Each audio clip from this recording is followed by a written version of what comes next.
നമസ്കാരം. മില്ലൂസിൻ്റെ പുതിയ വീഡിയോയിലേക്ക് എല്ലാവർക്കും ഹാർദവമായ സ്വാഗതം. ഇന്ന് നമ്മൾ പോകുന്നത് ദൈവത്തിൻ്റെ സ്വന്തം നാടെന്നറിയപ്പെടുന്ന കേരളത്തിലെ അതിമനോഹരമായിട്ടുള്ള ഒരു ടൂറിസ്റ്റ് ഡെസ്റ്റിനേഷനിലാണ്. ഈ സ്പോട്ട് എന്നുള്ളത് തികച്ചും എൻ്റെ വീട്ടിൽ നിന്നും ഏകദേശം ഒരു 2-3 കിലോമീറ്ററിനകത്ത് ദൂരം വരുന്ന ഒരു സ്പോട്ടാണ്. പ്രകൃതി ഭംഗി ആസ്വദിക്കണമെന്നുണ്ടെങ്കിൽ നിങ്ങൾക്ക് തീർച്ചയായിട്ടും ഇവിടെ വരാം. ഒത്തിരിയേറെ ഫോറിനേഴ്സ് സ്ഥിരമായിട്ട് വരുന്ന സ്പോട്ടാണിത്. തിരുവനന്തപുരം ജില്ലയിലെ പൂവാറിനും പൊഴിയൂരിനും ഇടയ്ക്കായിട്ട് ഉള്ള സ്ഥലമാണ്. പൊഴിക്കര എന്നാണ് ഈ സ്ഥലത്തിൻ്റെ പേര്. ട്രിവാൻഡ്രത്തു നിന്നും പൂവാറിലോട്ട് എത്താനായിട്ട് 31 കിലോമീറ്ററാണ് ദൂരം. പൂവാറിൽ നിന്നും നമുക്ക് ഈ ബോട്ട് ജെട്ടിയിലോട്ട് എത്താനെടുക്കുന്ന ദൂരം എന്ന് പറയുമ്പം 1 കിലോമീറ്ററേ ഉള്ളൂ. കേരളം ഭാഗത്തു നിന്ന് വരുന്നവർക്ക് ഈ പൂവാറ് വഴി വരുന്നതായിരിക്കും എളുപ്പം. അതേസമയത്ത് മറ്റൊരു വഴി കൂടെയുണ്ട് ഇവിടെ എത്തിച്ചേരുവാനായിട്ട്. തമിഴ്നാട്ടിൽ നിന്ന് വരുന്നവർക്ക് എളുപ്പമുള്ള വഴിയാണിത്. അവർക്ക് പൂവാറ് വരെ പോകേണ്ട ആവശ്യമില്ല. പൊഴിയൂർ വഴി ഈ പൊഴിക്കരയിൽ വന്ന് എത്തിച്ചേരാൻ പറ്റും. ഒത്തിരിയേറെ പ്രത്യേകതകളുള്ള സ്ഥലമാണ് ഈ പൊഴിക്കര എന്നുള്ളത്. പൊഴിക്കര എന്നത് ഇവിടുത്തെ പ്രദേശവാസികൾ ഉപയോഗിക്കുന്ന പേരാണ്. പൊതുവെ പൂവാറ് എന്ന് തന്നെയാണ് ഇവിടം അറിയപ്പെടുന്നത്. ഇനി ഞാൻ പറയാൻ പോകുന്നത് നമ്മുടെ ഈ പൂവാറിന് എന്തൊക്കെയാണ് പ്രത്യേകതകളായിട്ടുള്ളത് എന്നുള്ളതാണ്. ഇവിടുത്തെ ആദ്യത്തെ പ്രത്യേകത എന്നത് ഞാൻ നേരത്തെ പറഞ്ഞതുപോലെ പ്രകൃതി ഭംഗി ആസ്വദിച്ചുകൊണ്ടുള്ള ഒരു മനോഹരമായിട്ടുള്ളൊരു ബോട്ട് സവാരിയാണ്. ഇരുവശങ്ങളിലും പച്ചപ്പ് നിറഞ്ഞ മരങ്ങളും വിവിധയിനം പക്ഷികളും അതിന് നടുവിലൂടെയുള്ള ഒരു തികച്ചും നമ്മൾ ഒരിക്കലും മറക്കാൻ പറ്റാത്തതായിട്ടുള്ള ഒരു ഫീൽ തരുന്ന ഒരു ബോട്ട് യാത്രയും. നമ്മളത് ഫാമിലി ആയിട്ടാണ് ഈ ട്രിപ്പ് പോകുന്നത്. നമ്മുടെ ലൂക്കായുടെ ആദ്യത്തെ ബോട്ട് യാത്രയാണിത്. ബിലാലി ഷാജി എന്നറിയപ്പെടുന്ന ഷാജിയുടെ ബോട്ടിലാണ് നമ്മളതിപ്പോൾ യാത്ര ചെയ്യുന്നത്. ആക്ച്വലി ഞങ്ങളെ സംബന്ധിച്ച് ഈ യാത്ര എന്നുള്ളത് പുതുമയുള്ള കാര്യമല്ല, സ്ഥിരം നമ്മൾ പോകുന്നതാണ്. ഞാൻ നേരത്തെ പറഞ്ഞ മാതിരി വീടിന് തൊട്ടടുത്തുള്ള ഒരു സ്പോട്ടാണ്. നമ്മുടെ സബ്സ്ക്രൈബേഴ്സിന് വേണ്ടിയിട്ടാണ് ഇങ്ങനൊരു വീഡിയോ ഞാനെടുക്കുന്നത്. നമ്മുടെ ലൂക്ക സുഖിച്ചങ്ങിരിക്കുകയാണ്. ഇവിടെ ബോട്ടിങ്ങിന് വരുന്നവർ പ്രത്യേകം ശ്രദ്ധിക്കുക.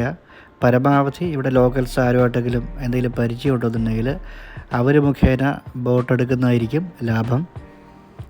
കാര്യം ആൾക്കാരെ കണ്ട പോലെയാണ് ഇവിടെ റേറ്റ് ഈടാക്കുന്നത്. ഈ ഒരു ഫ്രെയിം നോക്കി എന്താ ഒരു ഭംഗിയല്ലേ. ഒരു സ്റ്റിൽ ഫോട്ടോ എടുക്കുകയാണെങ്കിൽ നമുക്ക് യാതൊരുവിധ എഡിറ്റിങ്ങും കൂടാതെ സീനറി ആക്കാൻ പറ്റുന്ന ഒരു മനോഹരമായ ഫ്രെയിം. നമ്മളിപ്പോൾ പോകുന്ന ഈ ബോട്ട് യാത്രയ്ക്ക് 600 രൂപയാണ് ചാർജ്. അത് നേരത്തെ പറഞ്ഞതുപോലെ എൻ്റെ സുഹൃത്തിൻ്റെ ബോട്ടായതുകൊണ്ടും ഞാനിവിടുത്തെ പ്രദേശവാസി ആയതുകൊണ്ടും നമുക്ക് ഈ റേറ്റ് കിട്ടിയതാണ്. പുറത്തുനിന്ന് വരുന്നവർക്ക് ചിലപ്പം 1000-ഓ 2000-ഓ 3000-ഓ ചിലപ്പോൾ 4000 രൂപ വരേക്കും മേടിക്കാനുള്ള ചാൻസ് ഉണ്ട്. അത് ആളെ കണ്ട പോലെയാണ് ഇവിടുത്തെ റേറ്റ് എന്നുള്ളത്. നെയ്യാർ ഡാമിൽ നിന്ന് വരുന്ന വെള്ളമാണ് ഈ കായലിലേത്. അതുകൊണ്ട് തന്നെ നെയ്യാറെന്നും പിന്നെ ഈ കനാലിന് അനന്ത വിക്ടോറിയ മാർത്താണ്ഡവർമ്മ കനാൽ അഥവാ AVM കനാൽ എന്നൊരു മറ്റൊരു പേര് കൂടെയുണ്ട്. ഇനി ഇവിടുത്തെ രണ്ടാമത്തെ പ്രത്യേകതയെക്കുറിച്ച് നമുക്ക് പറയാം. കടലും കായലും സംഗമിക്കുന്ന ഒരു അത്യപൂർവ കാഴ്ച നമുക്കിത് കാണാൻ പറ്റും. ആ പൊഴിയുടെ ഒരു വശം പൊഴിയും മറുവശം പൂവാറുമായിട്ടാണ് നമ്മൾ കണക്കാക്കുന്നത്. ഇനിയാണ് നമ്മൾ ഈ ബോട്ടിങ്ങിൻ്റെ പ്രധാനപ്പെട്ട ഭാഗത്തോടെ കടന്നു പോകുന്നത്. തികച്ചും ഹോളിവുഡ് ഫിലിംസിനെ അനുസ്മരിപ്പിക്കുന്ന വിധം അനാക്കോണ്ട ഫിലിമിലെ ദൃശ്യങ്ങളെപ്പോലെ തോന്നിപ്പിക്കുന്ന കണ്ടൽ കാടുകൾക്കിടയിലൂടെയുള്ള അതിമനോഹരമായൊരു യാത്ര. ഈ ഒരു ഭാഗത്ത് വലിയ വീതി ഉണ്ടാവില്ല.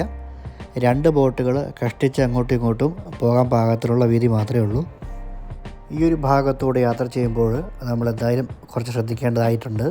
കാര്യം സൈഡിലെ ചെടികൾ, മരങ്ങൾ, അതിൻ്റെയൊക്കെ ശിഖരങ്ങളൊക്കെ നമ്മുടെ ദേഹത്തൊക്കെ കൊള്ളാൻ സാധ്യതയുണ്ട്. അപ്പോൾ ചെറുതായിട്ട് അലേർട്ടായിരിക്കുന്നത് നമുക്ക് നല്ലതാണ്.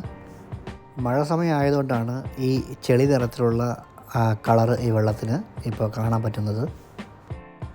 മറ്റൊരു ചെറിയ ബോട്ടിൻ്റെ എൻട്രി ഉണ്ടോ, സൂപ്പറായിട്ടില്ലേ. ഒരു തലയെടുപ്പുള്ള ബോട്ട് തന്നെയാണത്.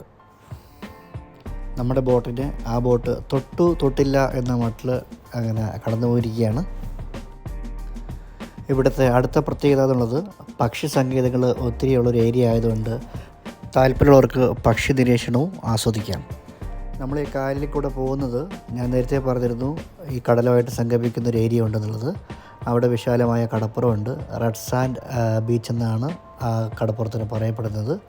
അവിടെ നമുക്ക് മനോഹരമായിട്ടുള്ള സൂര്യാസ്തമയം കാണാൻ പറ്റും. ഈ പൂവാറ് വരുന്നവർ ഒരു 2:30-3 മണിക്കൊക്കെ ഇവിടെ എത്തിച്ചേരുന്നതായിരിക്കും നല്ല സമയം എന്നുള്ളത്. ആ സമയത്ത് നമുക്ക് വെയിൽ കുറവായിരിക്കും. നമുക്ക് ബോട്ടിങ്ങിന് പറ്റിയ സമയമാണ്. ഈ ബോട്ടിങ് ഏറെക്കുറെ കഴിയുമ്പോഴത്തേക്കും സൂര്യാസ്തമയത്തിനുള്ള സമയമാവും. അപ്പോൾ നമുക്ക് നല്ലൊരു സൂര്യാസ്തമയം കണ്ടിട്ട് മടങ്ങാൻ പറ്റും.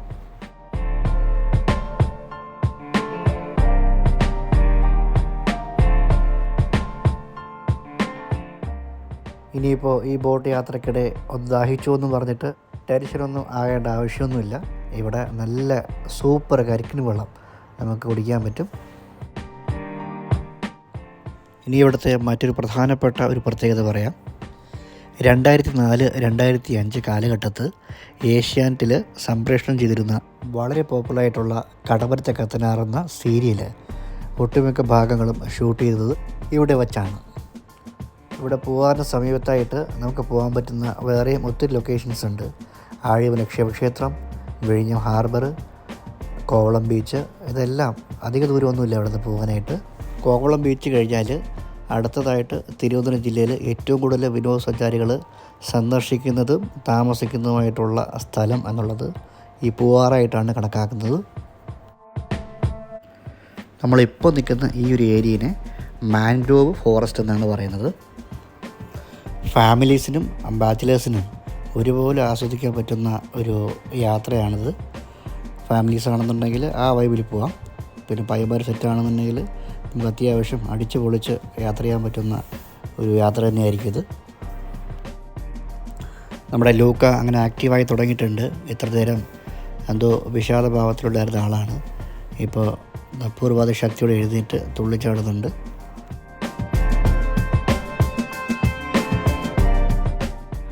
അങ്ങനെ നമ്മൾ കണ്ടൽക്കാടുകൾക്ക് ഇടയിലൂടെയുള്ള ആ ഇടുങ്ങിയ വഴിയിൽ നിന്നും വിശാലമായ ഏരിയയിലേക്ക് നമ്മൾ എത്തിയിരിക്കുകയാണ്.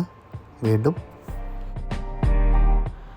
യുവാക്കളുടെ ഹരമായിട്ടുള്ള സണ്ണി ചേച്ചി, അല്ലാന്നുണ്ടെങ്കിൽ സണ്ണി ലിയോൺ, ഇവിടെ അവരുടെ ഒരു പ്രോഗ്രാമായിട്ട് ബന്ധപ്പെട്ട് ഷൂട്ടിങ്ങിന് വന്നിട്ടുണ്ടായിരുന്നു. അവർ ഇവിടെ പൂവാറ് റിസോർട്ടിലൊക്കെ ആയിരുന്നു താമസിച്ചത്. അന്ന് സണ്ണി ചേച്ചി യാത്ര ചെയ്തിരുന്നത് ഇപ്പോൾ നമ്മളോടൊപ്പമുള്ള ഷാജിയുടെ ബോട്ടിലാണ്. വളരെ ആഴമുള്ള കായലാണിത്. വലിയ അടിയൊഴുക്കും കൂടെയുള്ള കായലാണ്. അതുകൊണ്ട് തന്നെ നന്നായിട്ട് നീന്താൻ അറിയാത്തവർ ഒരു കാരണം വെച്ചാലും ഈ വെള്ളത്തിലോട്ട് ഇറങ്ങരുത്. നമ്മളിപ്പോൾ കറക്റ്റ് പുഴയ്ക്കരയുടെ മധ്യഭാഗത്താണ് ഇപ്പോൾ എത്തിയിരിക്കുന്നത്. ആ ചുമന്ന കളറിൽ കാണുന്നത് ഫ്ലോട്ടിംഗ് റെസ്റ്റോറൻ്റാണ്, ശരവണഭവൻ റെസ്റ്റോറൻറ്റ്. നമ്മുടെ ഇടതുവശത്തായിട്ടാണ് ശരവണഭവൻ റെസ്റ്റോറൻറ്റ് സ്ഥിതി ചെയ്യുന്നത്. ആ ഒരു ഭാഗം മുഴുവനും റിസോർട്ടുകളാണ്. ഈ കായലിൻ്റെ മറുവശത്താണെന്നുണ്ടെങ്കിൽ ഞാൻ നേരത്തെ പറഞ്ഞ മാതിരി റെഡ് സാൻഡ് ബീച്ചാണ്. ഇവിടുത്തെ റിസോർട്ടുകളെ കുറിച്ച് പറയുകയാണെന്നുണ്ടെങ്കിൽ പോപ്പുലറായിട്ടുള്ള 3 റിസോർട്ടുകൾ, 1 estuary island, 2 Isola di Cocco, 3 estuary Sarovar premier Poovar island എന്നിങ്ങനെയാണ്. നമുക്ക് അഫോർഡബിൾ പ്രൈസിൽ താമസിക്കാൻ പറ്റുന്ന റിസോർട്ടുകളാണ് ഈ 3 റിസോർട്ടുകളും. ഇപ്പോൾ കാണുന്ന കുഞ്ഞ് കുടിൽ പോലത്തെ സെറ്റപ്പുകളല്ലേ, അതാണ് ഫ്ലോട്ടിംഗ് റിസോർട്ടുകൾ. ഇവിടെ ഏറ്റവും കൂടുതൽ ഡിമാൻഡുള്ളത് ഇതിനാണ്. എന്നാൽ വലിയ കത്തി റേറ്റൊന്നുമല്ല. നമുക്ക് തീർച്ചയായിട്ടും കയറി താമസിക്കാനൊക്കെ ഉള്ള രീതിയിലുള്ള റേറ്റൊക്കെയാണ് അവർ ചാർജ് ചെയ്യുന്നത്. ഫോറിനേഴ്സിനെ ആണെന്നുണ്ടെങ്കിൽ അവർക്ക് പ്രത്യേക രീതിയിലുള്ള ചാർജൊക്കെ ഈടാക്കുന്നതാണ്. പിന്നെ ഇവിടുത്തെ ഫ്ലോട്ടിംഗ് റെസ്റ്റോറൻറ്റിലൊക്കെ കയറുകയാണെന്നുണ്ടെങ്കിൽ നമുക്ക് ഫ്രഷ് ആയിട്ടുള്ള ഞണ്ട്, കരിമീൻ അങ്ങനെയുള്ള ഡിഷസൊക്കെ എക്സ്പീരിയൻസ് ചെയ്യാനായിട്ട് പറ്റും. പിന്നെ നമ്മുടെ റെഡ് സാൻഡ് ബീച്ചിലാണെന്നുണ്ടെങ്കിൽ ഒട്ടക സവാരിയുണ്ട്, കുതിര സവാരിയുണ്ട്, ഒത്തിരി വഴിയോര കച്ചവടക്കാരുണ്ട്. വൈകുന്നേര സമയങ്ങളാണ് ഇവയൊക്കെ ഉണ്ടാവുക. നമ്മൾ ഇച്ചിരി നേരത്തെ എത്തിയതുകൊണ്ടാണ് അത്രയധികം തിരക്ക് നമുക്ക് റെഡ് സാൻഡ് ബീച്ചിൽ കാണാൻ പറ്റാത്തത്. നമ്മുടെ ബോട്ടിംഗ് ഏകദേശം കഴിയാറായിരിക്കുകയാണ്. ശരിക്കും ഈ ട്രിപ്പ് എന്നുള്ളത് ഒരു റൗണ്ട് ട്രിപ്പാണ്. നമ്മൾ എവിടെ നിന്നാണോ കയറുന്നത് അവിടുന്ന് നമ്മൾ കണ്ടൽക്കാട് വഴി മെയിനായിട്ടുള്ള കാഴ്ചകൾ കാണിച്ച് തിരിച്ച് നമ്മൾ കയറിയ സ്ഥലത്ത് തന്നെ പിന്നെ നമ്മൾ ഇറക്കുന്ന ഒരു ട്രിപ്പാണ്. അടുത്ത നമുക്കിനി പോകേണ്ടത് പിയാത്ത പാർക്കും റെഡ് സാൻഡ് ബീച്ചിലുമാണ്. അങ്ങനെ നമ്മൾ കരയോടടുക്കുകയാണ്. ഏകദേശം 1.5 മണിക്കൂർ നമ്മൾ ഈ സവാരി ചെയ്തിട്ടുണ്ടായിരുന്നു. പക്ഷേ സമയം പോയതറിഞ്ഞില്ല. ഇന്നത്തെ വീഡിയോ എല്ലാവർക്കും ഇഷ്ടമായിട്ടുണ്ടാകും എന്ന് വിചാരിക്കുന്നു. ഈ ചാനൽ ഇതുവരെയും സബ്സ്ക്രൈബ് ചെയ്യാത്തവരുണ്ടെങ്കിൽ തീർച്ചയായിട്ടും സബ്സ്ക്രൈബ് ചെയ്യുക, ലൈക്ക് ചെയ്യുക, ഷെയർ ചെയ്യുക. മലൂസ് മില്ലൂസിൻ്റെ യാത്ര ഇവിടെ അവസാനിക്കുന്നില്ല. പുതിയൊരു വീഡിയോ ആയിട്ട് വീണ്ടും വരുന്നതായിരിക്കും. ബൈ.